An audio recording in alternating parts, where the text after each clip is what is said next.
Saludos compañeros y saludos doctora. Continuando con el ciclo de seminarios de la materia de psicopatología, mi grupo está conformado por Krishna Mundarain, Sebastián Mudarra y mi persona Jennifer Moreno, y les vamos a hablar sobre los trastornos de ansiedad. Primero hay que definirlos. ¿De qué tratan los trastornos de ansiedad? Bueno, son aquellos que comparten características de miedo y ansiedad excesivos, así como alteraciones conductuales asociadas a este miedo y a esta ansiedad. Los trastornos de ansiedad constituyen una de las categorías más amplias que podemos encontrar en los manuales diagnósticos y también una de las familias diagnósticas más usadas en el entorno clínico, junto con los denominados trastornos del estado de ánimo. Es por eso que resulta importante para nosotros conocer su naturaleza. Pero antes de entrar a fondo sobre los distintos trastornos que se encuentran en el Manual Diagnóstico y Estadístico de Trastornos Mentales, vamos a hablar sobre dos de los síntomas fundamentales que los conforman: el miedo y la ansiedad. El miedo es la sensación de angustia provocada por la presencia de un peligro real o imaginario, mientras que la ansiedad se trata de la anticipación de un peligro físico y o emocional que amenaza al sujeto y que le pone en un estado de alerta y de tensión. En este caso hablamos de una dimensión cognitivo-emocional de la ansiedad y de una dimensión fisiológica, es decir, tanto el miedo como la ansiedad tienen un componente que es emocional, cognitivo, que ocurre a nivel de la psique, y uno fisiológico, una respuesta física, que es la manifestación de ese síntoma. Habitualmente se tiende a confundir los términos y son usados indistintamente. Clínicamente, sin embargo, tienen significados distintos. La ansiedad es definida como un estado emocional difuso y desagradable, cuya causa es difícil de identificar y es percibida como incontrolable o inevitable, mientras que el miedo es una respuesta emocional y fisiológica consecuencia de la percepción de amenazas o eventos identificables, reales o supuestos. El término trastorno de ansiedad incluye tanto miedos como estados de ansiedad. En el caso de los miedos se habla de la fobia. El miedo se diferencia de la ansiedad por hallarse dirigido hacia un objeto determinado. Esa es la característica fundamental que lo diferencia. El miedo es dirigido a un objeto, a una amenaza real, actual o futura, así sea imaginaria, mientras que la angustia es indeterminada, es carente de objetivo, libre y flotante. Ambas emociones, ambas se solapan, aunque también se pueden diferenciar en un contexto de cómo se manifiesta. Mientras que el miedo está asociado a la respuesta de lucha o huida que nosotros conocemos, esa respuesta del sistema nervioso autónomo, la ansiedad es a menudo asociada a una tensión muscular, a una vigilancia constante en relación al peligro futuro y comportamientos cautelosos o evitativos. Ahora, es importante destacar que no siempre el miedo y la ansiedad son patológicos. En efecto, son mecanismos de defensa que nos ayudan a adaptarnos a nuestro ambiente. No podemos vivir sin ellos. Pero ¿qué ocurre cuando nosotros percibimos que no disponemos de recursos para afrontar una situación o que los recursos que tenemos no son útiles para nosotros? Entonces optamos por huir como nuestra forma de defensa, evitando así los daños mayores. Esta huida no tiene que ser solo física, también puede ser mental, del estímulo que nos está causando la ansiedad. En ese caso estamos hablando de un trastorno. La ansiedad es experimentada por el sujeto como algo contra lo que no puede luchar, y esta lleva, salvo a que sea totalmente imposible para el sujeto, a poner en marcha una conducta de evitación. Esta conducta de evitación se manifiesta de distintas formas en los distintos trastornos que vamos a tratar, pero les voy a dar un ejemplo. En el caso de las fobias, esta es la conducta que más define el propio trastorno, en tanto que se convierte en una huida o evitación permanente del estímulo fóbico. Ese objeto que nos causa tanto miedo se vuelve algo que no somos capaces de afrontar bajo ninguna circunstancia. No podemos hablar de ello, no podemos acercarnos a ellos, ni siquiera la idea de eso nos causa tremenda ansiedad. En el caso de la fobia social y la agorafobia, esta evitación puede llevar al sujeto a situaciones incapacitantes, en tanto que restringe ampliamente sus posibilidades de actuación y o relación con el entorno. La ansiedad es tal que impide que el individuo sea capaz de realizar su función de manera satisfactoria. Su día a día no lo puede realizar de la forma que él considere beneficioso, y es un impedimento que realmente es bastante profundo, bastante arraigado dentro de la vida de ese individuo. Ahora ya hablamos del miedo y la ansiedad. Hay otro término muy importante que es el ataque de ansiedad o el ataque de pánico. Por ataque de ansiedad se entiende la aparición aislada y temporal de miedo o malestar intensos, acompañada de 4 o más de los siguientes síntomas que se inician bruscamente y alcanzan su máxima expresión en los primeros 10 minutos. Estos son palpitaciones, sacudidas del corazón, elevación de la frecuencia cardíaca, sudoración, temblores o sacudidas, sensación de ahogo o de falta de aliento, sensación de atragantarse, opresión, malestar torácico, náuseas, molestias abdominales, inestabilidad, mareo o desmayo, desrealización, despersonalización, miedo a perder el control o a volverse loco, miedo a morir, parestesias, escalofríos o sofocaciones. Es un periodo que tiende a ser corto, por eso se le llama un ataque. Y las crisis de pánico principalmente se presentan con los trastornos de ansiedad como un tipo particular de respuesta a un miedo. La crisis de pánico no es única a los trastornos de ansiedad, sino que también se puede presentar u observar en otros trastornos mentales. También es verdad que no todas las personas con un trastorno de ansiedad tienen ataques de pánico. Eso es algo que depende de la naturaleza de la persona y también cómo es el trastorno. Pero hay algunas en donde sí es importante para llegar al diagnóstico, por eso hay que conocerlo. Entre las características de los trastornos de ansiedad vemos que se diferencian del miedo o ansiedad normal propios del desarrollo por ser excesivos, eso es lo que ya les comenté. Ellos persisten más allá del periodo de desarrollo apropiado. Se distinguen de la ansiedad o el miedo transitorio, a menudo inducido por estrés, por ser persistentes. Suelen tener una duración de 6 meses o más, pero esta es una cantidad de tiempo que es flexible. Es un criterio temporal que es una guía general y permite la duración más corta, especialmente en los niños, como en el caso del trastorno de ansiedad por separación y en el mutismo selectivo. Ellos tienden a ser más breves.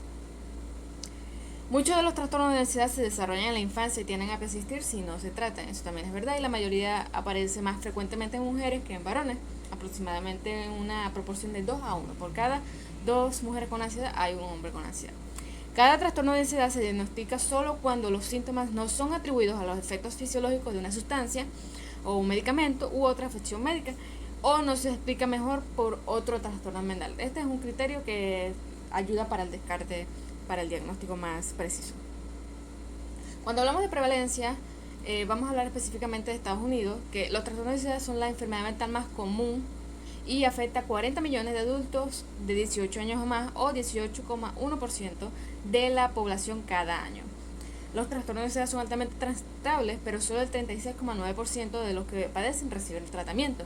Y las personas con trastorno de ansiedad tienen 3 a 5 veces más probabilidades de ir al médico y 6 veces más probabilidades de ser hospitalizados por trastornos psiquiátricos que aquellas que no padecen un trastorno de ansiedad. Tomando esto en cuenta, estos datos, hemos de plantearnos que los trastornos de ansiedad han de tener un papel destacado en la formación y en la práctica clínica de los profesionales que intervienen en la salud mental, y suponen además un importante problema en cuanto a cifras de gasto se refiere, por costes de bajas laborales y medicamentos. ¿Qué quiere decir esto? Que los trastornos de ansiedad implican un costo a nivel de sociedad que es difícil de cuantificar. Cuando tenemos una población que es ansiosa, que es temerosa, vemos que esto afecta sus capacidades productivas. Las personas no son capaces de llevar sus vidas de forma ideal, de forma normativa. Entonces, lo que pasa con ellos es que no trabajan de la mejor manera posible, no estudian, tienen problemas en su rendimiento, y eso es lo que ocurre también en nuestro país, que es debido a la situación, a la cantidad de estrés que estamos lidiando a nivel de sociedad. Esto repercute en cómo nosotros nos comportamos y no nos damos cuenta de eso, porque la salud mental es muy infravalorada en este país, y eso no es único solo para los trastornos de ansiedad, sino para todos los demás, las depresiones, los trastornos de pánico, y es algo que hay que tomar en cuenta, que si bien es muy difícil encontrar estadísticas certeras sobre los trastornos de ansiedad en Venezuela, podemos afirmar que hay más personas con estos trastornos que las que son diagnosticadas, y hay más personas diagnosticadas que las que son tratadas, debido al alto costo de la terapia, el alto costo de los medicamentos. La mayoría de los casos, estos trastornos pasan desapercibidos.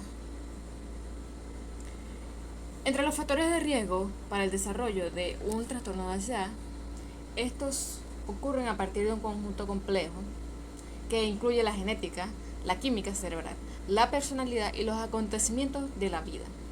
Entre los biológicos tenemos que bajos niveles de GABA, un neurotransmisor que reduce la actividad del sistema nervioso central, contribuye a la ansiedad, y también sus disfunciones a nivel de la amígdala y el hipocampo son factores contribuyentes a trastornos de ansiedad. Entre los genéticos tenemos que tener un familiar con trastorno de ansiedad incrementa el riesgo de sufrirlo, ya que hay un importante componente genético para estos trastornos.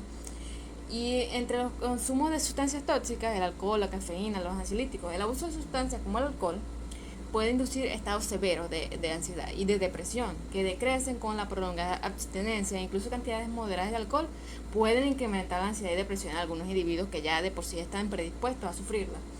El abuso de cafeína, alcohol y ansiolíticos puede causar o empeorar estados de ansiedad persistentes y ataques de pánico. En el caso del estilo de vida, tenemos que ocupaciones estresantes, problemas laborales, atravesar crisis financieras o familiares complicadas, experiencias traumáticas, pueden provocar un trastorno de ansiedad como respuesta. Enfermedades subyacentes, muchas enfermedades cursan con síntomas psiquiátricos o que pueden simular un trastorno mental. Ejemplo de estos son trastornos endocrinos, trastornos metabólicos, neurológicos, enfermedades sistemáticas, inflamatorias, estados carenciales por déficit de vitaminas, y ejemplos específicos podrían ser diabetes, el EPOC, el dolor crónico, el asma, síndrome de colon irritable, pueden tener sintomatología que asemeja un trastorno de ansiedad y pueden contribuir al desarrollo propio de los trastornos. En el caso de la personalidad, tenemos que ciertos rasgos pueden predisponer al individuo al desarrollo de una patología, como por ejemplo el neuroticismo. Ahora vamos a entrar de lleno a los trastornos de ansiedad, explícitamente los que están descritos en el Manual Diagnóstico y Estadístico de Trastornos Mentales en su quinta edición. Iniciando por el trastorno de ansiedad por separación. La característica esencial del trastorno de ansiedad por separación es una ansiedad excesiva ante el alejamiento del hogar y de las personas a quienes el sujeto está vinculado. Los niños y niñas suelen experimentar preocupación al sentirse alejados y desprotegidos por sus cuidadores. Esto es común, esto es bastante normal, pero cuando este miedo se convierte en una conducta que dificulta el adecuado funcionamiento de los menores, hablamos de ansiedad por separación. Y para definirla de una forma más concreta, podemos hablar de un miedo o ansiedad que es excesiva e inapropiada para el nivel de desarrollo del individuo, concerniente a su separación de aquellas personas por las que siente apego. Puede estar de manifiesto por al menos 3 de estas características que les voy a mencionar. Malestar excesivo y recurrente cuando se prevé o se vive una separación del hogar o de las figuras de mayor apego. Preocupación excesiva y persistente por la posible pérdida de las figuras de mayor apego o de que puedan sufrir un posible daño como una enfermedad, calamidades o muerte. Preocupación excesiva y persistente por la posibilidad de que un acontecimiento adverso, como perderse, ser raptado, tener un accidente, enfermar, cause la separación de una figura de gran apego. Resistencia o rechazo persistente a salir lejos de casa, a la escuela, al trabajo o a otro lugar por miedo a la separación. También hay otras manifestaciones como la resistencia o rechazo persistente a dormir fuera de casa o a dormir sin estar cerca de la figura de gran apego.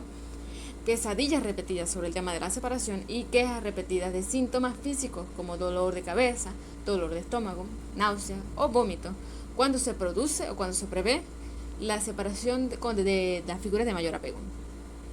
Se presenta en aproximadamente el 5% de la población infantil y tiene una alta relación con el absentismo escolar, pues los menores al sentirse mal, ellos somatizan y estos síntomas, que ya les mencioné, el dolor de cabeza, el dolor de estómago, estos los utilizan prácticamente como una excusa para evitar ir a la escuela y separarse de la figura de mayor apego, normalmente un padre o madre.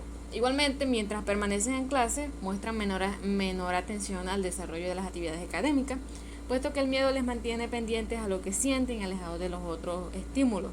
Esto conlleva a peor desempeño y por consiguiente un peor ajuste académico.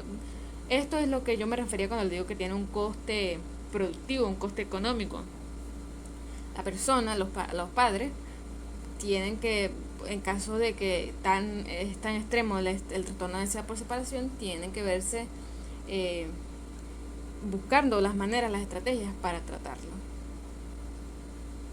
El mutismo selectivo queda definido por el manual como la incapacidad persistente de hablar o responder a otros en una situación social específica en que se espera que debe hacerse a pesar de hacerlo sin problemas en otras situaciones, prototípicamente en casa y en presencia de familiares cercanos. El niño, típicamente, se rehúsa a hablar, se siente incapaz de hablar en situaciones donde tiene la ansiedad. En cambio, con personas confiadas, puede hablar sin problema alguno. Se trata de un trastorno que tiene especial incidencia en la infancia, que no suele diagnosticarse hasta que los niños y niñas se escolarizan, ya que este entorno los obliga a adaptarse a estas circunstancias sociales, y ahí es donde se manifiestan los síntomas. El miedo y la interacción social hace que el sujeto la evite, bloqueando la producción verbal y eliminando así la propia interacción con otro sujeto. Le da miedo hablar, así que se rehúsa a hablarlo y siente que es incapaz de hacerlo. La evolución natural de este trastorno hace que normalmente desaparezca a lo largo de los años, normalmente tiene una duración de 8, y la escolarización puede actuar de forma natural como una exposición prolongada que ayuda a la eliminación de los síntomas. La misma exposición a otras personas puede funcionar para que el niño sienta que es capaz de hablar, si es prolongada, por supuesto. Este trastorno tiene una clara relación con la fobia social, a la cual suele aparecer asociado, y al igual que aquel, al darse en los primeros años de escolarización puede correlacionar con malos resultados académicos, en tanto que el sujeto evita determinadas situaciones o se implica menos en ellas, y puede conllevar a una evaluación peor por parte de los docentes. Sin nada más que decir, los dejo con mi compañera Crisna Monterain y espero que les haya gustado. Gracias. Mi nombre es Crisna Mondarain y continuando con el seminario de ansiedad tenemos la fobia específica. En este caso de fobia, la persona experimenta miedo y por lo tanto evitación hacia un estímulo muy concreto. Aquí tenemos varios criterios diagnósticos, como por ejemplo que la persona presente miedo o ansiedad intensa por un objeto o una situación específica, como por ejemplo volar. También que el miedo o la situación fóbica casi siempre provoque miedo o ansiedad inmediata y el miedo o la ansiedad que se tenga sea bastante desproporcionado al peligro real que plantea el objeto o la situación específica y al contexto sociocultural. El miedo, la ansiedad o la evitación es persistente y puede durar típicamente 6 o incluso más meses y causar malestar clínicamente significativo o deterioro en lo social, en lo laboral u otras áreas importantes del funcionamiento. Existen muchos tipos de fobias específicas, pero las más frecuentes son a los ascensores, los pájaros, los fuegos artificiales, las tormentas y a la sangre. Es común que los sujetos tengan múltiples fobias específicas. La persona con fobia específica teme a un promedio de 3 objetos o situaciones y aproximadamente el 75% de las personas con fobia específica temen a más de una situación u objeto. En cuanto a las características diagnósticas de esta fobia, tenemos el tener miedo o ansiedad a objetos o situaciones claramente circunscritos, que pueden denominarse estímulos fóbicos. Para el diagnóstico de fobia específica, la respuesta debe diferir de los temores normales y transitorios que se producen comúnmente en la población. Para cumplir los criterios diagnósticos, el miedo o la ansiedad deben ser bastante intensos o graves. El nivel del miedo experimentado puede variar con la proximidad del objeto o de la situación temida y puede ocurrir como anticipación del mismo o en presencia real del objeto o situación. Además, el miedo o la ansiedad puede presentarse en forma de crisis de pánico completa o limitada. La exposición al estímulo fóbico provoca casi invariablemente una respuesta de ansiedad inmediata. Las personas con fobias específicas suelen experimentar una mayor activación fisiológica cuando proveen o se exponen a un objeto o situación fóbica. Sin embargo, la respuesta fisiológica a la situación u objeto temido puede variar. Mientras que los individuos con fobias específicas situacionales al entorno natural y a los animales son más propensos a mostrar una activación del sistema nervioso simpático, las personas con fobia específica a la sangre, inyecciones o heridas a menudo pueden presentar una respuesta vasovagal de desmayos o sensación de desmayo. El desarrollo y curso de esta fobia viene dado tras un acontecimiento traumático, por ejemplo, el haber sido atacado por un animal o quedarse atrapado en un ascensor. pero también puede surgir al ver que otras personas sufren traumatismos como por ejemplo una caída. Sin embargo, muchas personas con fobias específicas son incapaces de recordar la razón concreta por la que aparecieron sus fobias. Generalmente, esta se desarrolla en la primera infancia, la mayoría de las veces antes de los 10 años o entre los 7 y los 11 años. Las fobias específicas situacionales presentan una edad de inicio más tardía que las fobias específicas del entorno natural, animal o a la sangre, inyección herida. Las fobias específicas que se inician en la infancia y la adolescencia suelen sufrir altibajos durante este periodo. Sin embargo, las que persisten en la edad adulta rara vez suelen remitir. Aunque la prevalencia de fobia específica es menor en las poblaciones de mayor edad, continúa siendo uno de los trastornos más comúnmente padecidos en edades avanzadas. Otro tipo de fobia es la fobia social o ansiedad social. En este caso, el estímulo temido, aquello que la persona evita y que le produce ansiedad, es el contacto social en cualquiera de sus manifestaciones. Esto es muy incapacitante para la persona, puesto que somos seres sociales y constantemente estamos expuestos a situaciones de interacción social, por lo que la persona puede limitar muchísimo su vida en un intento de restringir su contacto social tan solo a personas de su entorno familiar. Los individuos con trastorno de ansiedad social solo de actuación son aquellos en los que el miedo se limita a hablar o actuar en público y tienen miedos de actuación que son típicamente los que resultan más incapacitantes en su vida profesional, más que todas las personas que son músicos, bailarines, artistas o deportistas. Los temores de actuación también pueden manifestarse en el trabajo, en la escuela o en el ámbito académico en el que se requieren presentaciones públicas regulares. Los individuos con trastorno de ansiedad social solo de actuación no temen ni evitan las situaciones sociales sin actuación. Esto es bastante importante recalcarlo. La característica esencial del trastorno de ansiedad social es un marcado miedo o ansiedad a las situaciones sociales en las que el individuo puede ser analizado por los demás. Cuando se expone a este tipo de situaciones sociales, la persona teme ser evaluada negativamente. Teme ser juzgada como ansioso, débil, loco, estúpido, aburrido, intimidante, sucio o desagradable. La persona teme actuar o mostrarse de una determinada manera o manifestar síntomas de ansiedad que serán evaluados negativamente por los demás, como lo son los temblores, sudoración, trabarse con las palabras o no poder mantener la mirada.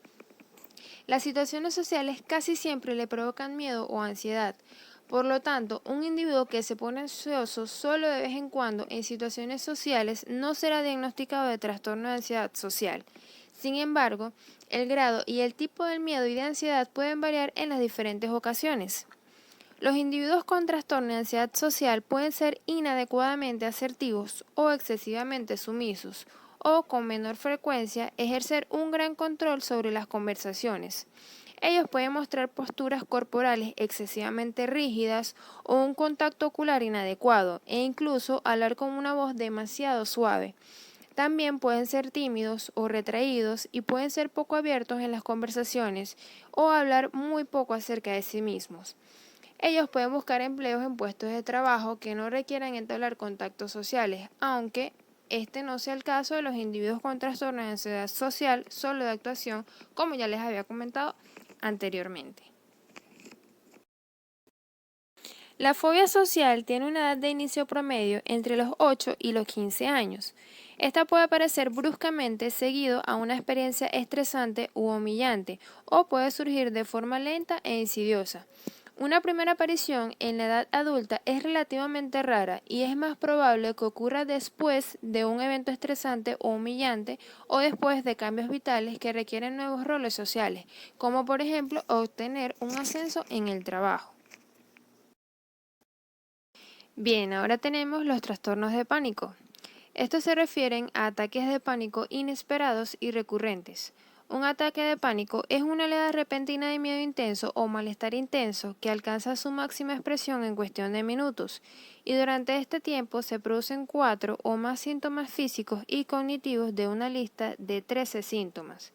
Estos síntomas son palpitaciones, sudoración, temblor o sacudidas, sensación de dificultad para respirar o de asfixia, sensación de ahogo, dolor o molestias en el tórax, náuseas o malestar abdominal, también sensación de mareo, inestabilidad, aturdimiento o desmayo, escalofríos o sensación de calor, parestesia, desrealización o despersonalización, miedo a perder el control y miedo a morir.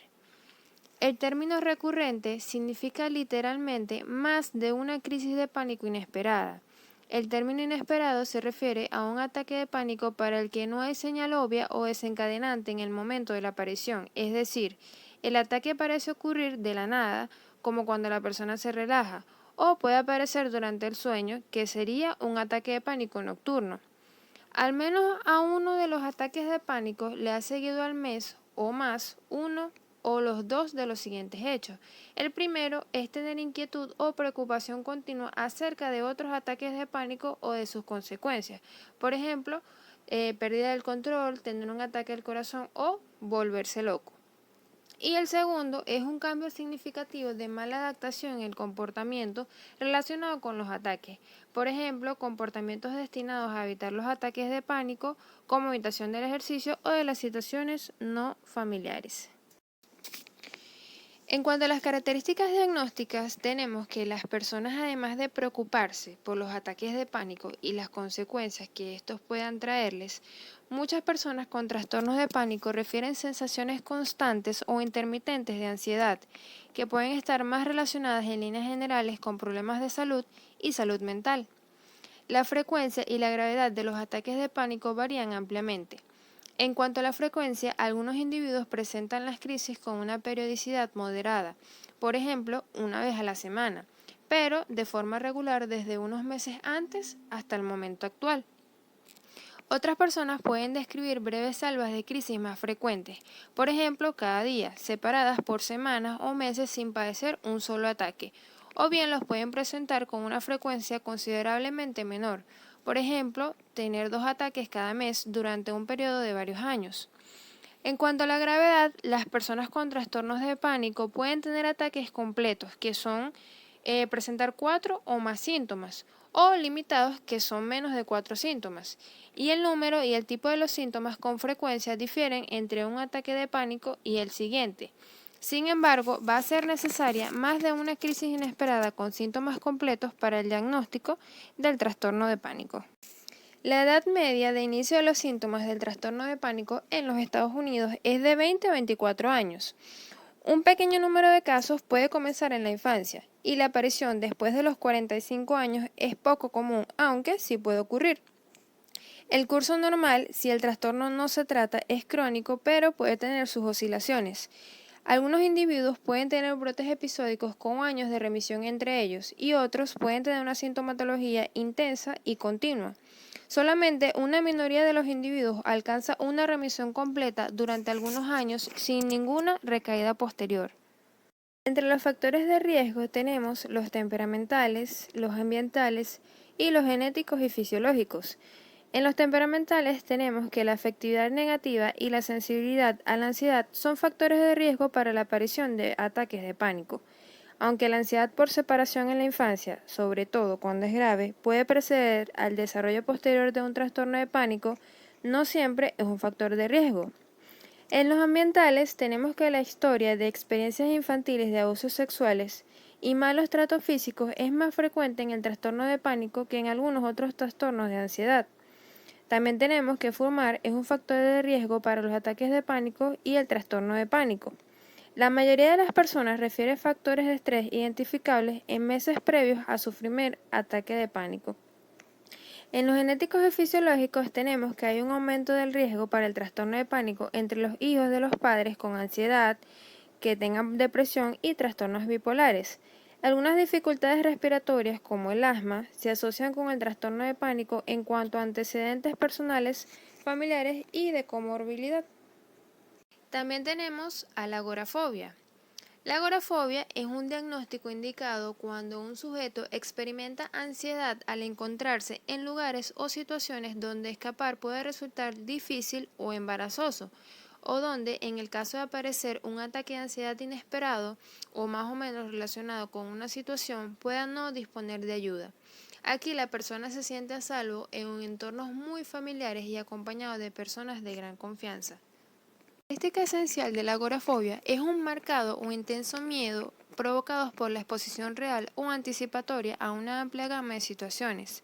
El diagnóstico requiere ser corroborado por los síntomas que se producen en al menos 2 de 5 situaciones, las cuales son el uso del transporte público, estar en espacios abiertos, estar en sitios cerrados, hacer cola o estar en medio de una multitud y estar fuera de casa solo.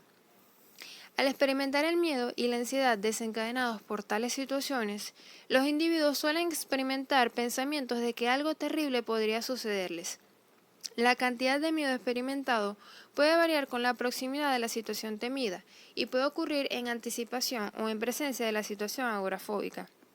En sus formas más severas, la agorafobia puede motivar que los individuos se queden totalmente confinados en casa, que no puedan salir de su hogar y que dependan de los demás para los servicios o la asistencia e incluso para las necesidades básicas. Son frecuentes la desmoralización y los síntomas depresivos, así como el abuso de alcohol y los medicamentos sedantes, además de los intentos indebidos de automedicación. Mi nombre es Sebastián Mudarra y a continuación les estaré hablando sobre lo que es el trastorno de ansiedad generalizada. Cuando hablamos de trastorno de ansiedad generalizada nos referimos a personas que sienten que viven constantemente amenazadas. Son personas que cualquier cambio en sus vidas, en sus rutinas o inclusive la aparición de situaciones sobre las que no tienen un pleno control les provocan entonces una reacción de ansiedad. Característicamente, este tipo de individuos trata de tener una vida muy organizada y planificada para así evitar cualquier cambio, cosa que obviamente no siempre es posible. Por otro lado, vemos que existen criterios para poder establecer un diagnóstico de un paciente con trastorno de ansiedad generalizada. Dentro de estos criterios encontramos que la ansiedad y la preocupación excesiva se produce durante más días de lo que ha estado ausente durante un mínimo de 6 meses. Otro criterio es que al individuo le es difícil controlar la preocupación. Como tercer criterio encontramos que la ansiedad y la preocupación se asocian a 3 o más de los siguientes 6 síntomas, los cuales son inquietud o sensación de estar atrapado, facilidad para fatigarse, dificultad para concentrarse o quedar con la mente en blanco, pacientes que presentan constantemente irritabilidad, tensión muscular o inclusive problemas en el sueño. Otro de los criterios que permiten establecer un diagnóstico es que la ansiedad, la preocupación o los síntomas físicos causan malestar clínicamente significativo o deterioro a nivel de lo social, lo laboral u otras áreas importantes del funcionamiento del individuo. Como quinto criterio, encontramos que la alteración no se puede atribuir a los efectos fisiológicos de una sustancia, como por ejemplo una droga o un medicamento, ni a otra afección médica, como por ejemplo el hipertiroidismo. Como último criterio, encontramos que la alteración no se explica mejor por otro trastorno mental, como por ejemplo la ansiedad o preocupación de tener ataques de pánico en el trastorno de pánico, la valoración negativa en lo que es el trastorno de ansiedad social o fobia social, la contaminación u otras obsesiones en el trastorno obsesivo compulsivo.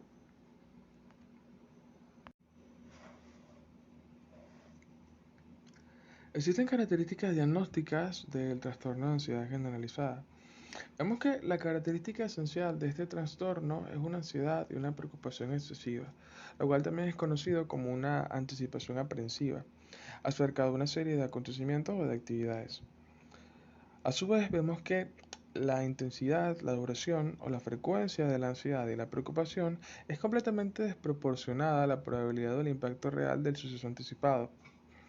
Al individuo le resulta difícil controlar lo que es la preocupación y el mantenimiento de los pensamientos relacionados con la preocupación interfiere con la atención a las tareas inmediatas. Por otro lado, vemos que característicamente los adultos con trastorno de ansiedad generalizada a menudo se preocupan todos los días acerca de circunstancias rutinarias de la vida, tales como posibles responsabilidades en el trabajo, la salud y las finanzas, inclusive la salud de los miembros de la familia, la desgracia de sus hijos o asuntos de menor importancia como por ejemplo las tareas del hogar. A su vez vemos que los niños con trastorno de ansiedad generalizada tienden a preocuparse en exceso por su competencia o por la calidad de su desempeño. Durante el curso del trastorno, el centro de las preocupaciones puede trasladarse de un objeto o una situación a otra. Por último, vemos que existen varias características que permiten establecer una diferencia de lo que es el trastorno de ansiedad generalizada de lo que es la ansiedad no patológica. En primer lugar, vemos que las preocupaciones asociadas con el trastorno de ansiedad generalizada son excesivas y por lo general interfieren significativamente con el funcionamiento psicosocial. Y en segundo lugar, vemos que las preocupaciones asociadas con el trastorno de ansiedad generalizada son mucho más penetrantes, pronunciadas y angustiosas. Tienen una mayor duración y se producen con frecuencia sin desencadenantes.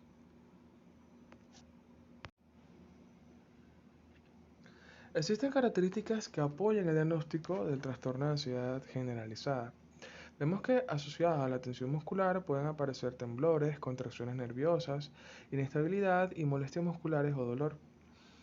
Muchas personas con trastorno de ansiedad generalizada también pueden experimentar síntomas somáticos, como por ejemplo sudoración, náuseas y diarrea, y una respuesta de sobresalto exagerada. Por último, vemos que otras afecciones que pueden estar asociadas con el estrés, como por ejemplo el síndrome del intestino irritable o los dolores de cabeza, acompañan con frecuencia al trastorno de ansiedad generalizada. Existen factores de riesgo para desarrollar un trastorno de ansiedad generalizada. Dentro de estos factores de riesgo encontramos los temperamentales, los ambientales y los genéticos y fisiológicos. En el caso de los temperamentales vemos que la inhibición de la conducta, la afectividad negativa como el neuroticismo y la evitación del daño se han asociado con el desarrollo del trastorno. En el caso de los ambientales vemos que aunque las adversidades en la infancia y la sobreprotección de los padres se han asociado con el desarrollo del trastorno, no se han identificado factores ambientales más específicos necesarios o suficientes para poder establecer un diagnóstico de trastorno de ansiedad generalizada. En el caso de los genéticos y fisiológicos vemos que un tercio del riesgo de sufrir un trastorno de ansiedad generalizada es genético, y estos factores genéticos se superponen con el riesgo de neuroticismo y son compartidos a su vez con otros trastornos de ansiedad y del estado del ánimo, sobre todo con el trastorno depresivo mayor. Es importante tener en cuenta que muchas personas con trastorno de ansiedad generalizada expresan que han sentido ansiedad y nerviosismo durante toda su vida. Y la edad media para el inicio de los síntomas del trastorno de ansiedad generalizada es aproximadamente 30 años. Sin embargo, la edad de inicio se extiende a lo largo de un amplio rango y hay que tener en cuenta que va a variar de individuo en individuo. A su vez vemos que la preocupación excesiva va a perjudicar a la capacidad del individuo para hacer las cosas de manera rápida y eficiente.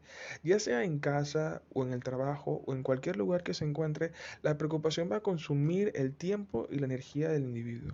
Y los síntomas asociados previamente mencionados como la tensión muscular y la sensación de excitación o de nerviosismo, el cansancio, la dificultad para concentrarse y los trastornos del sueño van a contribuir al deterioro global del individuo.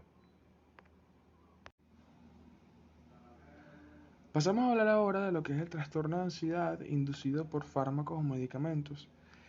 Esto se define como el trastorno de ansiedad que se caracteriza por la presencia de síntomas ansiosos secundarios a los efectos fisiológicos de una droga, un fármaco o un tóxico, o a la detención de su consumo, que es lo que se define como el síndrome de abstinencia.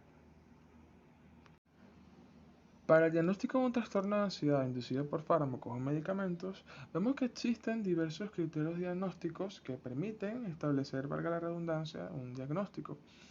En el criterio A vemos que los ataques de pánico o la ansiedad predominan en el cuadro clínico.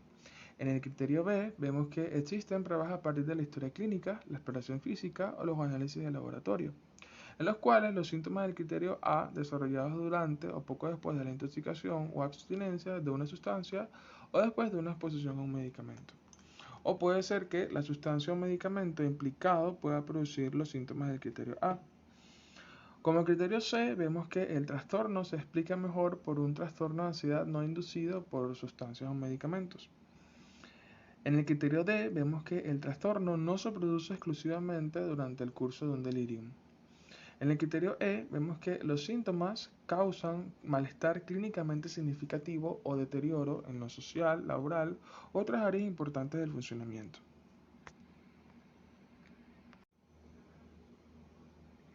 Actualmente existe una tabla de registro que permite establecer el diagnóstico de un paciente con un trastorno de ansiedad inducido por un fármaco o por un medicamento. Vemos que el código diagnóstico se selecciona de la tabla que vemos a continuación, dependiendo del grupo de criterios en el cual se base y la clase de sustancia. Para las sustancias que no se ajustan a ninguna de las clases, como por ejemplo el sulbutamol, se utilizará el código otra sustancia. Y en los casos en que se considere que una sustancia es un factor etiológico, pero se desconoce la clase específica de la sustancia, se utilizará la categoría sustancia desconocida. En la tabla vemos que existen una variedad de medicamentos y de sustancias que pueden producir entonces un trastorno de ansiedad. Entre ellas encontramos el alcohol, la cafeína, otros alucinógenos o los apiáceos. Vemos que existe una categorización basada en códigos. En el caso de la CIE-9MC, vemos que el nombre del trastorno de ansiedad inducido por sustancias o medicamentos comienza con la sustancia específica. Y en el caso de la CIE-10MC, vemos que va a depender de si existe o no algún trastorno concomitante por uso de sustancias de la misma clase. Y a su vez se subdivide en el criterio diagnóstico con trastorno por consumo leve, con trastorno por consumo moderado o grave, o sin trastorno por consumo. Vemos que existen características diagnósticas que apoyan el diagnóstico del trastorno de ansiedad inducido por fármacos o medicamentos. En el caso de este tipo de trastorno, vemos que la característica esencial es la presencia de síntomas prominentes de pánico o ansiedad, los cuales los estudiamos en el criterio A, que se consideran debidos a efectos de una sustancia, como por ejemplo una droga de abuso, un medicamento o una toxina. Los síntomas de pánico o de ansiedad se deben haber desarrollado durante o poco después de la intoxicación, o inclusive en abstinencia de alguna sustancia, o después de la exposición a un medicamento. Y las sustancias o medicamentos deben ser capaces de producir los síntomas, lo cual corresponde al criterio B. Vemos que el trastorno de ansiedad inducido por sustancias o medicamentos debido a un tratamiento prescrito por un trastorno de ansiedad, por ejemplo, u otra afección médica, debe iniciarse mientras el individuo está recibiendo la medicación. Ahora, hay que tener en cuenta que esto también puede ocurrir durante la retirada, si los síntomas clínicos de retirada se asocian con la medicación. Una vez que se interrumpe este tratamiento, los síntomas de pánico o de ansiedad que corresponden al criterio A suelen mejorar o remitir entre pocos días o varias semanas, o inclusive un mes, dependiendo de la vida media de la sustancia o del medicamento y de la presencia o no de abstinencia. En este caso, no se debería realizar el diagnóstico de trastorno de ansiedad inducido por sustancias o medicamentos si el inicio de los síntomas de pánico o de ansiedad precede a la intoxicación de las sustancias o medicamentos o a la retirada de los mismos, o si los síntomas persisten durante un periodo sustancial de tiempo.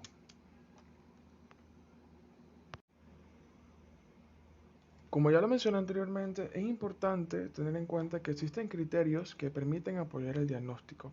Vemos que el pánico o la ansiedad que corresponden con el criterio A pueden aparecer asociados a la intoxicación de un diverso número de sustancias, como por ejemplo el alcohol, la cafeína, el cannabis, la feniciclidina, los alucinógenos, los inhalantes, los estimulantes y otras sustancias, o inclusive sustancias desconocidas. A su vez es importante tener en cuenta que este pánico y esta ansiedad también pueden aparecer en asociación con la retirada de esas mismas sustancias. Vemos que la prevalencia de este tipo de trastornos a nivel mundial no está clara. Los datos generales de la población sugieren que puede ser infrecuente con una prevalencia anual de aproximadamente 0,002%.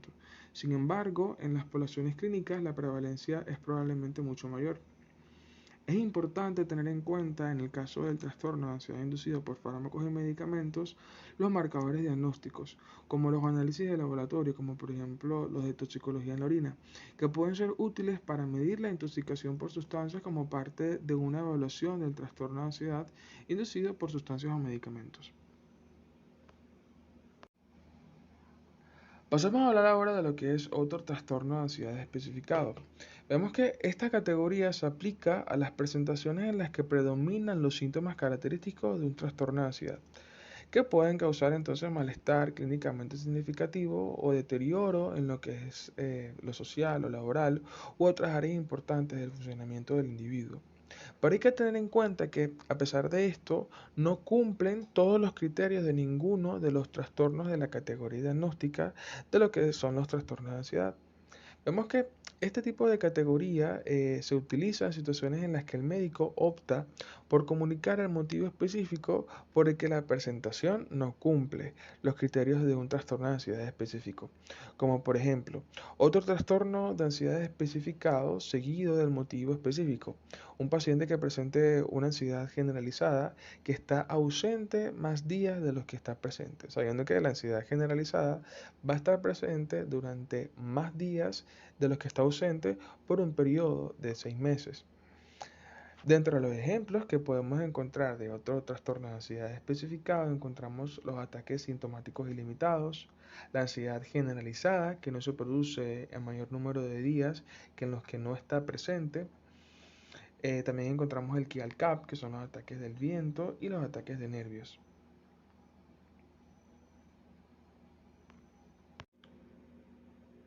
En el caso de otro trastorno de ansiedad no especificado, vemos que esta categoría se aplica a presentaciones en las que predominan los síntomas característicos de un trastorno de ansiedad que causa malestar clínicamente significativo o deterioro en lo social o laboral u otras áreas importantes del funcionamiento, pero que no cumplen todos los criterios de ninguno de los trastornos de la categoría diagnóstica de los trastornos de ansiedad. Esta se diferencia del otro trastorno de ansiedad especificado porque esta categoría es utilizada en las situaciones en las que el médico opta por no especificar el motivo de incumplimiento de los criterios de un trastorno de ansiedad específico. A diferencia del anterior, vemos que en este caso el médico observa que incluye presentaciones en las que no existe suficiente información para así establecer un diagnóstico más específico, como por ejemplo en los servicios de urgencias. De esta forma hemos finalizado con el seminario de ansiedad y les agradecemos gratamente a todos por su atención.